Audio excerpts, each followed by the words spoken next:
Parlement panafricain, en abrégé PAP, est un organe de l'Union africaine qui a été mis en place en 2004 à Addis Abeba. Son siège est en Afrique du Sud. Sa devise, c'est « Une Afrique, une voix ». C'est le Parlement des peuples africains, car c'est un parlement représentatif des parlements nationaux. Chaque parlement national envoie 5 délégués, 5 députés au sein du Parlement panafricain. Il siège comme tout parlement, à un bureau, un secrétariat général et 10 commissions permanentes. À cela s'ajoutent 2 caucus, le caucus des jeunes et le caucus des femmes. Voilà de manière générale présenté le Parlement panafricain.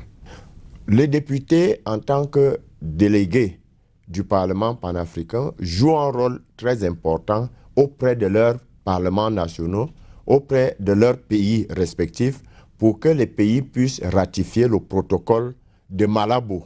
Le protocole, c'est l'ensemble des textes juridiques qui régissent le Parlement panafricain. Ce protocole avait donc été amendé à Malabo en 2014, le 27 juin, et il est question aujourd'hui, comme c'est un acte international, il est question aujourd'hui que chaque pays le ratifie. Et les députés jouent un très grand rôle auprès de leur pays pour que ces pays puissent ratifier.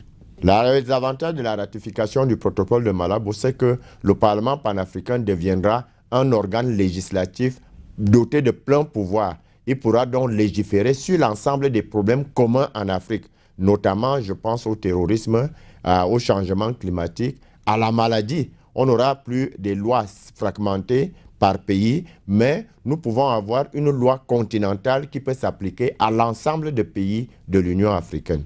Nous lançons un appel à tous les États membres de ratifier ce protocole, car nous avons besoin, l'Afrique a besoin d'un organe législatif.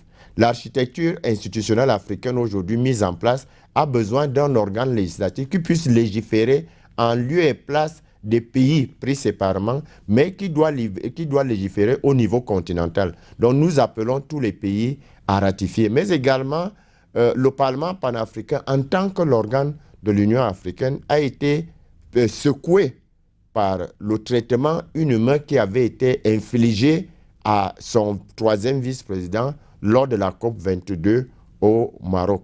Nous disons que ce genre de traitement n'est pas de genre à faire l'intégration du continent.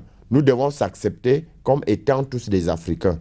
Également, le Parlement panafricain a œuvré ces derniers temps auprès du Congrès américain et du département d'État américain pour la levée des sanctions au Soudan. Le Soudan qui souffrait des sanctions économiques infligées par l'administration Clinton depuis 1997. 20 ans après, le Parlement panafricain a joué un rôle très important aux côtés du Soudan pour la levée des sanctions. Parce que le Parlement ne parle pas, parle comme un seul État de l'Afrique.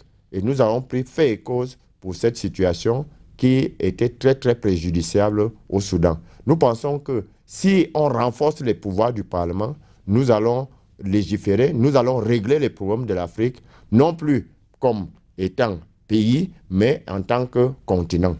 Le premier message que j'adresse à tous les pays africains, les vœux de bonheur, de prospérité, que cette année soit meilleure pour l'Afrique. Vous savez que l'Afrique est secouée non seulement par une grave crise économique qui est d'ailleurs mondiale, mais également par le problème du terrorisme. Je voudrais donc souhaiter à tous les peuples africains une bonne et heureuse année 2017.